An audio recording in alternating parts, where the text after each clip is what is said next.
جہاں وہ زہر سے شہید ہوگا وہیں عالم مسافرت میں دفن ہوگا، اور جو شخص اس ہستی کے حق کو پہچانتے ہوئے اس کی قبر کی زیارت کے لیے جائے گا، اللہ تعالیٰ اس کو راہ خدا میں مال خرچ کرنے والے اور جہاد کرنے والے کے برابر اجر دے گا۔ ہاں، اور یہاں پر ہم پیج 329 پر آ گئے ہیں۔ لکھا ہے علامہ مجلسی رحمۃ اللہ نے لکھا ہے کہ امام علیہ السلام کے انتقال کے بارے میں شیعہ اور اہل سنت علماء کے بارے میں اختلاف پایا جاتا ہے، ان کی رائے میں اختلاف پایا جاتا ہے۔ امام علیہ السلام نے طبعی طور پر انتقال فرمایا یا آپ علیہ السلام کو زہر سے شہید کیا گیا، نیز آیا کہ آپ علیہ السلام کو مامون نے زہر دلوایا یا کسی اور نے۔ ہمارے علماء کے نزدیک مشہور یہی ہے کہ مامون نے آپ علیہ السلام کو زہر دلوایا، جس سے آپ علیہ السلام شہید ہوئے۔ آخر میں علامہ مجلسی رحمۃ اللہ کہتے ہیں کہ شقی افراد اور اقتدار کے طلبگاروں کے سامنے واعظ و نصیحت کرنا ان کے دلوں میں بغض و دشمنی کا موجب بنتا ہے۔ ہمارے 8ویں امام علی رضا علیہ السلام بھی لوگوں کے سامنے مامون کو واعظ و نصیحت فرماتے تھے، جو مامون کی دشمنی کا موجب بنا، اور اس نے دل میں امام علیہ السلام کے لیے کینہ رکھا۔ آغاز میں اس نے اپنے ولی عہدی کا بہانہ بنایا تاکہ سادات اور علویوں کے دلوں میں بنو عباس کے خلاف بھڑکی ہوئی آگ سرد ہو سکے۔ جب اس نے دیکھا کہ وہ اپنے مقصد میں کامیاب ہو گیا اور اس کی حکومت مضبوط اور مستحکم ہو چکی ہے، تو اس نے اپنے خبث باطنی کو خیب پیش بے اور سے اور پھر زیر خبث باطنی کو ظاہر کیا۔ اب یہاں انورٹڈ کاما میں لکھا ہے کہ حق بات وہی ہے کہ جسے شیخ صدوق، شیخ مفید اور دوسرے بزرگ علماء شیعہ نے اختیار کیا ہے، اور وہ یہ کہ حضرت امام رضا علیہ السلام کو زہر سے شہید کیا گیا اور مامون ہی نے آپ علیہ السلام کو یہ زہر دیا تھا۔ حوالہ نوٹ کیجئے، بہار الانوار جلد نمبر 49 اور صفحہ نمبر 311 سے لے کر 313 تک۔ اگلی ہیڈنگ ہے شہادت امام رضا علیہ السلام غریب الغرباء۔ لکھا ہے حضرت امام رضا علیہ السلام کی شہادت کو کئی طریقوں سے بیان کیا گیا ہے۔ پیج 330 روایت میں ہے کہ عبداللہ بن بشیر نے کہا کہ مامون نے مجھے حکم دیا کہ میں اپنے ناخنوں کو مخفیانہ بڑھاؤں۔ مامون کے حکم پر میں نے اپنے ناخن بڑھائے۔ پھر ایک روز اس نے مجھے طلب کیا اور کوئی ایسی چیز دی کہ جو ہندی کھجور کی مانند تھی۔ مامون نے مجھ سے کہا کہ میں اسے اپنے ہاتھوں سے مس لوں۔ میں نے ایسا ہی کیا۔ پھر مامون وہاں سے اٹھا اور سیدھا حضرت امام رضا علیہ السلام کے پاس گیا۔ اس نے امام علیہ السلام کی احوال پرسی کی۔ امام علیہ السلام نے فرمایا انشاءاللہ جلد ٹھیک ہونے کی امید ہے۔ مامون نے کہا میں بھی الحمدللہ آج ہی روبہ صحت ہوا ہوں۔ پھر اس نے پوچھا کہ کیا آج آپ علیہ السلام کے پاس کوئی خادم یا پرستار آیا ہے؟ تو امام علیہ السلام نے فرمایا کہ نہیں۔ مامون غضبناک ہوا اور اس نے اپنے غلاموں کو پکارا۔ جب غلام حاضر ہوئے تو مامون نے سخت لہجے میں کہا کہ آج تم امام علیہ السلام کے پاس کیوں کر حاضر نہیں ہوئے اور امام علیہ السلام کی خدمت کیوں نہیں کی؟ عبداللہ بن بشیر کا بیان ہے کہ اس وقت مامون نے مجھے کہا کہ ہمارے لیے انار لے کر آؤ۔ میں چند انار لے کر گیا۔ مامون نے مجھ سے کہا کہ اپنے ہاتھوں سے ان کے دانے نکالو۔ میں نے تعمیل حکم کے بعد انار مامون کو دیے، جو اس نے اپنے ہاتھوں سے امام کو کھلائے۔ وہی انار امام علیہ السلام کی شہادت کا سبب بنے۔ امام علیہ السلام ان کو کھانے کے بعد صرف 2 روز زندہ رہے۔ ابا سلت ہروی کہتا ہے کہ جب مامون امام رضا علیہ السلام کے پاس سے باہر چلا گیا تو میں امام علیہ السلام کی خدمت میں حاضر ہوا۔ مجھے دیکھ کر امام علیہ السلام نے فرمایا کہ اے ابا سلت، انہوں نے اپنا کام کر دکھایا ہے۔ در حالانکہ اس وقت آپ علیہ السلام کی زبان اقدس پر خدا کی وحدانیت اور حمد جاری تھی۔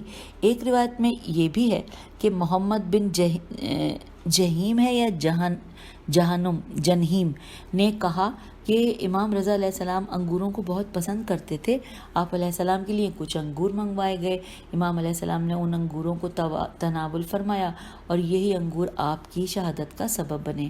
پیج 331 لکھا علی بن حسین کاتب سے روایت ہے کہ امام رضا علیہ السلام بخار کی بیماری کی وجہ سے صاحب فراش ہوئے۔ حضرت امام رضا علیہ السلام نے فست کا ارادہ کیا، سواد دال ارادہ کیا، یعنی رگ کو چھید کر بدن کے خون کو کم کیا جائے۔ مامون نے اس وقت سے اس موقع سے فائدہ اٹھاتے ہوئے اپنے ایک غلام کو حکم دیا اور اپنے ناخن نہ کاٹے۔ غلام حکم بجا لایا۔ جب اس کے ناخن بڑے ہو گئے تو اس کے ناخنوں کو زہر آلود کر دیا گیا اور اسے حکم دیا گیا کہ اپنے ناخنوں کو مت دھوئے اور یہ بات صیغہ راز میں رکھے۔ مامون امام علیہ السلام کی تیمارداری کے لیے امام کے پاس گیا اور وہیں کچھ دیر کے لیے ٹھہر گیا جب تک کہ امام علیہ السلام کا فسق تمام ہو گیا۔ اس نے اپنے اسی غلام کو حکم دیا کہ وہ امام علیہ السلام کے لیے باغ سے انار توڑ کر لائے۔ غلام گیا، انار توڑ کر لایا اور مامون نے اس کو حکم دیا کہ پانی کو نچوڑے۔ اس نے اناروں کو نچوڑ کر پانی نکالا اور مامون کے سامنے رکھ دیا۔ مامون نے اس پانی کو امام علیہ السلام کے سامنے پیش کیا اور کہا آپ نوش فرمائیں۔ امام رضا علیہ السلام نے فرمایا میں تمہارے بعد نوش کر لوں گا، لیکن مامون اصرار کرنے لگا اور کہا کہ آپ کو خدا کی قسم آپ انہیں میرے سامنے نوش فرمائیں، جس کے پینے سے امام علی رضا علیہ السلام کے چہرے کا رنگ بدل گیا۔ درد کی شدت اس قدر تھی کہ آپ 50 مرتبہ کمرے سے باہر آئے اور اندر گئے۔ لہجہ بلہجہ درد کی شدت بڑھتی گئی۔ آخرکار آپ علیہ السلام اس درد کی شدت کی تاب نہ لاتے ہوئے شہید ہو گئے۔ اس طرح مامون نے بیمار اور غریب البدن امام علیہ السلام کی عیادت اور مہمان نوازی کا حق ادا کیا کہ امام علیہ السلام کے دیے ہوئے زہر سے مسموم ہو گئے اور درجہ شہادت پر فائز ہوئے۔ سبت ابن جوزی نے اپنی مشہور کتاب تذکرہ میں لکھا ہے کہ حضرت امام رضا علیہ السلام حمام میں تشریف لے گئے۔ آپ علیہ السلام حمام سے باہر آئے تو آپ علیہ السلام کی خدمت میں زہر آلودہ انگوروں کا طبق پیش کیا گیا جس کے اندر سوئی سے زہر داخل کیا گیا تھا۔ امام علیہ السلام نے ان میں سے چند انگور کھائے جو کہ آپ علیہ السلام کی وفات کا سبب بنے۔ ہم آگے ہیں پیج 332 پہ لکھا ہے آپ علیہ السلام کا خادم یاسر بیان کرتا ہے کہ جب آپ علیہ السلام کا آخری وقت قریب آیا تو اس وقت آپ علیہ السلام کافی نحیف کمزور ہو چکے تھے۔ آپ علیہ السلام نے نماز ظہر ادا کرنے کے بعد مجھ سے فرمایا کہ کیا تم خدمتگاروں اور غلاموں نے کھانا کھا لیا؟ میں نے عرض کیا آقا علیہ السلام اس حالت میں کہ آپ کا مزاج اس قدر ناساز ہے کہ کوئی کھانا کیا کھائے گا؟ تو امام علیہ السلام کا نرم و نازک دل اس امر سے راضی نہیں ہوا کہ گھر کے خدمتگار چند گھنٹے بھی بھوکے رہیں۔ آپ علیہ السلام اٹھ کر بیٹھ گئے، فرمایا دسترخوان لے آؤ۔ آپ علیہ السلام نے خدمتگاروں کو دسترخوان کے ارد گرد بٹھایا اور آپ خود بھی ان کے ساتھ بیٹھ گئے۔ خدمتگاروں نے کھانا لا کر چن دیا، سب نے کھانا کھانا شروع کیا اور اس اثنا میں امام علیہ السلام ایک ایک سے گفتگو فرماتے رہے اور ہر ایک سے اس کی بابت پوچھتے رہے۔ جب سب کھانے سے فارغ ہو گئے تو امام علیہ السلام نے حکم دیا کہ اب خواتین کے لیے دسترخوان لگائیں، یہاں تک کہ تمام خواتین بھی کھانے سے فارغ ہو گئیں۔ اس کے فوراً بعد امام علیہ السلام پر ذوف و نقاہت غالب آ گئی اور آپ علیہ السلام بے ہوش ہو گئے۔ اس وقت امام علیہ السلام بہت کمزور پڑ چکے تھے۔ امام علیہ السلام کی اس حالت پر خدمتگار اور غلام پریشان ہو گئے۔ خانہ امام علیہ السلام سے ایک نالہ و فریاد بلند ہوا۔ امام علیہ السلام کی رحلت کے بعد چند ہی لمحوں بعد مامون بحالت پریشان امام علیہ السلام کے گھر میں پہنچا۔ اس نے اپنا گریبان چاک کر ڈالا، وہ لوگوں کی آنکھوں میں خاک ڈالنے کے لیے اظہار تاسف کر رہا تھا اور امام علیہ السلام کے سرانے کھڑا اشک بہا رہا تھا اور اپنا سر پیٹ رہا تھا اور فریاد کر رہا تھا۔ یکا یک امام علیہ السلام کو ہوش آ گیا۔ آپ علیہ السلام نے مامون سے فرمایا کہ کیا میرے فرزند محمد تقی علیہ السلام سے اچھا سلوک کرنا۔ دوبارہ پڑھتے ہیں کہ یکایک امام کو ہوش آ گیا اور آپ علیہ السلام نے مامون سے فرمایا کہ میرے فرزند محمد تقی علیہ السلام سے اچھا سلوک کرنا۔ پھر اسی رات امام علیہ السلام کی رحلت ہو گئی اور آپ علیہ السلام واصل بحق ہو گئے۔ پھر لکھا ہے لوگ امام رضا علیہ السلام کے گھر کے سامنے جمع ہوئے، ہر جانب نالہ و فریاد گریہ و زاری کی صدائیں بلند تھیں۔ ہم آگئے ہیں پیج 333 پہ۔ لوگ حضرت علیہ السلام کے قتل کے بارے میں گفتگو کر رہے تھے۔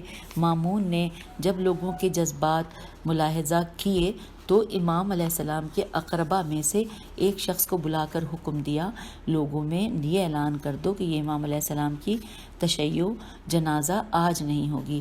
جب لوگ منتشر ہو گئے تو مامون نے حکم دیا کہ امام علیہ السلام کو راتوں رات غسل و کفن دے کر سپرد خاک کر دیا جائے۔ اب اگلی ہیڈنگ آ گئی ہے ابو سلت کی وہی سواد لامتے کی روایت اور امام تقی علیہ السلام کا تشریف لانا۔ لکھا ہے دیگر روایت میں مذکور ہے کہ امام رضا علیہ السلام نے ابو سلت سے فرمایا کہ کل میں اس فاسق و فاجر مامون کے پاس جاؤں گا، اگر میں سربراہ باہر نکلوں تو میرے ساتھ بات کرنا، میں تمہاری بات کا جواب دوں گا، اور اگر میں سر کو ڈھانپ کر باہر آؤں تو پھر مجھ سے بات نہ کرنا۔ ابو سلت کہتے ہیں کہ جب دوسرا روز آ پہنچا اور امام علیہ السلام نے اپنے بیرونی لباس کو زیب تن کیا اور آپ علیہ السلام محراب عبادت میں بیٹھ گئے، آپ علیہ السلام مامون کے پاس پیغام کے انتظار میں تھے کہ اچانک مامون کا غلام آیا اور اس نے امام علیہ السلام سے عرض کیا کہ آپ کو امیر المومنین نے یاد کیا ہے۔ امام علیہ السلام نے اپنی ابا کو زیب تن کیا اور جوتا پہن کر مامون کے گھر کی طرف روانہ ہو گئے۔ میں بھی امام علیہ السلام کے پیچھے چلتا رہا۔ امام علیہ السلام مامون کے پاس پہنچے، میں نے دیکھا کہ مامون کے سامنے انگور اور دوسرے میوہ جات پڑے ہیں اور مامون کے ہاتھ میں انگوروں کے چند دانے ہیں، کچھ اس نے کھا لیے ہیں اور کچھ اس کے ہاتھ میں باقی ہیں۔ جب اس نے امام رضا علیہ السلام کو آتے ہوئے دیکھا تو وہ آپ کے استقبال کے لیے اٹھا اور اس نے پورے احترام کے ساتھ امام علیہ السلام سے معانقہ کیا، میم عین الف نون قاف ہے کیا، آپ علیہ السلام کی پیشانی کا بوسہ لیا اور آپ علیہ السلام کو اپنے ساتھ بٹھا لیا۔ پھر اس نے اپنے ہاتھ میں پکڑے ہوئے انگوروں کے خوشے کو امام علیہ السلام کی خدمت میں پیش کیا اور کہا کہ اے پسر رسول صلی اللہ علیہ وآلہ وسلم، میں نے اس سے بہتر انگور نہیں دیکھے، لیجئے آپ بھی کھائیے۔ امام علیہ السلام نے اس کے جواب میں فرمایا بہشت کے انگور ان سے کہیں زیادہ بہتر ہیں۔ مامون نے اصرار کیا کہ آپ علیہ السلام ان کو ضرور کھائیں۔ امام علیہ السلام نے جواب میں فرمایا مجھے یہ انگور کھانے سے معاف رکھیں۔ پیج 334۔ مامون نے پھر اصرار کیا اے پسر رسول خدا صلی اللہ علیہ وآلہ وسلم، آپ علیہ السلام یہ انگور ہر حال میں کھانے پڑیں گے آپ کو، تو کیونکہ ہم نے بڑے خلوص سے آپ کے لیے منگوائے ہیں، کیونکہ ہم جانتے ہیں کہ آپ کو انگور بہت پسند ہیں۔ پھر مامون نے انگور کے ایک خوشے سے چند انگور لے کر کھائے جن کے بارے میں اسے علم تھا کہ یہ زہر آلود نہیں ہیں۔ کچھ توقف کے بعد اس نے امام علیہ السلام کو دوبارہ انگور کھانے کی دعوت دی اور آپ علیہ السلام کو انگور کھانے پر مجبور ایسے کیا کہ امام علیہ السلام کو انکار کے باوجود وہ انگور کھانا پڑے۔ آپ علیہ السلام نے ایک خوشے سے 3 دانے انگور کے کھائے جن سے آپ علیہ السلام کی حالت تبدیل ہو گئی۔ آپ علیہ السلام نے ہاتھ میں پکڑے ہوئے خوشے کو زمین پر پھینک دیا اور اٹھ کر کھڑے ہو گئے۔ حوالہ ہے منتخب التواریخ صفحہ نمبر 581 پر لکھا ہے مامون نے پوچھا کہ آپ علیہ السلام کہاں تشریف لے جا رہے ہیں؟ امام علیہ السلام نے فرمایا کہ وہاں جہاں تو نے بھیجا ہے۔ پھر امام علیہ السلام باہر تشریف لائے تو آپ علیہ السلام نے اپنی چادر سے سر کو ڈھانپ رکھا تھا۔ میں نے امام علیہ السلام کی سفارش کے مطابق آپ علیہ السلام سے کلام کیا۔ آپ علیہ السلام بیت الشرف میں داخل ہوئے تو فرمایا کہ دروازہ بند کر دو۔ پھر آپ علیہ السلام اپنے بستر پر دراز ہو گئے۔ میں گھر کے صحن میں پریشان حال بیٹھا ہوا تھا کہ اچانک میں نے ایک نورانی چہرے اور گھنگریالے بالوں والے خوبصورت جوان کو دیکھا جو امام رضا علیہ السلام سے بہت مشابہت رکھتا تھا۔ میں ان کی طرف بڑھا اور عرض کیا کہ دروازہ تو بند تھا، آپ علیہ السلام کس طرح اندر داخل خانہ ہوئے؟ انہوں نے فرمایا کہ اس خدا نے جو مجھے اس وقت مدینے سے لایا ہے اس بند دروازے سے بھی اندر داخل کر دیا۔ میں اعجاز امامت سے یہاں پہنچا ہوں، ہمارے لیے فاصلے اور در و دیوار حائل نہیں ہوتے۔ پیج 335۔ میں نے عرض کیا آپ علیہ السلام کون ہے؟ فرمایا کہ اے ابو سلت، میں تمہارے اوپر خدا کی حجت ہوں، میں محمد بن علی ہوں، میرے بابا کو زہر دے دیا گیا ہے۔ اور پھر وہ امام علیہ السلام کے پاس اندر تشریف لے گئے اور مجھے بھی اندر آنے کی اجازت مرحمت فرمائی۔ جب امام رضا علیہ السلام نے اپنے فرزند ارجمند کو اپنی جانب آتے ہوئے دیکھا تو آپ علیہ السلام نے حجت خدا کا استقبال کیا اور اپنے جوان بیٹے کی گردن پر ہاتھ رکھا اور ان کو اپنے سینے سے لگا لیا۔ پھر آپ علیہ السلام نے اس کی پیشانی کو بوسہ دیا اور انہیں اپنے بستر پر لے گئے۔ روایت میں ہے کہ جب امام رضا علیہ السلام کو خراسان میں زہر دیا گیا تو اس وقت امام محمد تقی علیہ السلام مدینے میں مسجد نبوی صلی اللہ علیہ وآلہ وسلم میں عبادت میں مشغول تھے۔ ایک ہاتف غیبی نے آواز دی کہ اگر آپ علیہ السلام اپنے والد بزرگوار سے ان کی زندگی میں ملنا چاہتے ہیں تو فوراً خراسان پہنچیں۔ آپ علیہ السلام گھر تشریف لائے اور اس غمناک خبر سے اہل خانہ کو آگاہ کیا۔ گھر میں ایک کوہرام برپا ہو گیا۔ اس کے بعد آپ علیہ السلام خراسان پہنچے اور اپنے بابا سے ملے امام علیہ السلام نے حضرت امام تقی علیہ السلام کو اپنے گلے لگا لیا اور بے پناہ گریہ فرمایا۔ امام محمد تقی علیہ السلام نے بھی اپنے بابا کی بے کسی اور غربت پر اس طرح گریہ کیا کہ آسمان پر ملائکہ بھی اشکبار ہو گئے۔ پھر امام رضا علیہ السلام نے امام تقی علیہ السلام کو امامت کے اسرار و رموز بیان کیے اور تبرکات سپرد کیے، اور اس طرح امام رضا علیہ السلام نے حجت خدا بیٹے کی آغوش میں انتقال فرمایا۔ ابو سلط کہتا ہے کہ امام رضا علیہ السلام جب راہی ملک عدم ہو گئے تو امام محمد تقی علیہ السلام نے مجھے فرمایا کہ اے ابو سلط اٹھو اور سامنے والے کمرے میں چلے جاؤ اور وہاں سے تختہ اور پانی لے آؤ۔ میں نے عرض کیا مولا علیہ السلام وہاں پر پانی موجود نہیں ہے۔ پیج 336۔ تو آپ علیہ السلام نے فرمایا جو کچھ میں نے کہا ہے اس پر عمل کرو، جاؤ وہاں پر پانی اور تختہ موجود ہیں۔ میں گیا تو میں نے دیکھا کہ ایک تختہ اور پانی موجود ہے۔ میں سامان لے کر آیا اور غسل دینے کی آمادگی ظاہر کی تو امام محمد تقی علیہ السلام نے مجھ سے فرمایا کہ تم باہر چلے جاؤ، یہاں پر چند ایسے افراد ہیں جو میری مدد کر دیں گے۔ میں کمرے سے باہر گیا، امام تقی علیہ السلام نے آپ علیہ السلام کو غسل دیا، پھر آپ علیہ السلام نے مجھے فرمایا کہ اس کمرے میں جاؤ اور کفن و حنوت لے آؤ۔ میں کمرے میں گیا تو میں نے دیکھا کہ ایک ٹوکری پڑی ہوئی ہے جس میں کفن و حنوت موجود ہے۔ میں اسے امام علیہ السلام کی خدمت میں لایا، جس میں آپ علیہ السلام نے اپنے والد بزرگوار علیہ السلام کے جسد اطہر کو حنوت کیا اور پھر کفن دیا۔ بعد ازاں امام علیہ السلام نے نماز جنازہ پڑھی اور مجھے فرمایا کہ تابوت لے آؤ۔ میں نے عرض کیا مولا تابوت اصلاح کے قابل ہے، میں اسے نجار کے پاس لے جاتا ہوں اور اس کی مرمت کروا کے لاتا ہوں۔ امام علیہ السلام نے فرمایا فلاں کمرے میں تابوت پڑا ہوا ہے۔ میں اس کمرے کی طرف گیا تو دیکھا کہ وہاں ایک تابوت پڑا ہوا ہے، جبکہ میں نے وہاں پہ پہلے کبھی تابوت نہ دیکھا تھا۔ میں اس تابوت کو اٹھا کر امام علیہ السلام کی خدمت میں آیا۔ آپ علیہ السلام نے اپنے والد بزرگوار علیہ السلام کے جسد اطہر کو اس تابوت میں رکھا۔ اسی دوران میں مامون اور اس کے غلام آہ و بکا کرتے ہوئے وارد ہوئے اور افسوس کا اظہار کرنے لگے۔ حوالہ عیون اخبار الرضا جلد نمبر 2 صفحہ نمبر 243 اور 244۔ بروزگار چوں، اچھا یہ تو بھائی فارسی ہے، یہ تو میں نہیں پڑھوں گی، بہت ساری غلطیاں کرتی ہوں، پہ ہم اس کا ترجمہ پڑھنے آگے ہیں۔ پیج 337 پہ لکھا ہے دنیا میں جب باپ کی عمر تمام ہوتی ہے تو پھر بھلا محسوس ہوتا ہے کہ اس کا بیٹا باپ کے پاس ہو، لیکن اس باپ پر کیا بیتتی ہوگی کہ جس کی موت کے وقت بیٹا اس کے سرہانے آیا۔ جب میں وقت مرگ علی اکبر علیہ السلام، حضرت امام مظلوم حسین علیہ السلام کی حالت کو یاد کرتا ہوں تو میرے جگر سے ہزاروں جگر سوز نالہ ہائے غم بلند ہوتے ہیں۔ Inverted comma close. ہائے قارئین اکرام، ذرا اس اہم نقطے پر غور کریں کہ جب امام رضا علیہ السلام نے اپنے وابستگان، متعلقین اور لواحقین کو الوداع کہا تو آپ علیہ السلام نے انہیں فرمایا کہ اب تم مجھ پر گریہ کر لو، میں دوبارہ اس شہر مدینہ میں لوٹ کر نہیں آؤں گا۔ لیکن سید الشہداء حضرت امام حسین علیہ السلام نے اپنے اہل حرم سے فرمایا تھا انورٹڈ کاما کہ خاموش ہو جاؤ، مت گریہ کرو، کیونکہ تمہارے رونے کے لیے ابھی اور بھی کئی منازل باقی ہیں۔ Inverted comma close. آپ علیہ السلام نے اپنی پیاری بیٹی سیدہ سکینہ سلام اللہ علیہ سے فرمایا تھا کہ اے میری بیٹی، لاڈلی بیٹی سکینہ، جب تک آپ سلام اللہ علیہ کے بابا علیہ السلام کے بدن میں روح ہے اس وقت تک قیامت خیز گریہ نہ کرو، اس سے آپ علیہ السلام آپ کے بابا کا دل محزون و مغموم ہوتا ہے۔ سکینہ، مجھ سے تمہارا نالہ و فریاد برداشت نہیں ہوتا، میری بچی چپ ہو جاؤ، اور جب میں شہید ہو جاؤں تو تم سب سے پہلے میری لاش پر آنا اور جی کھول کر گریہ کرنا۔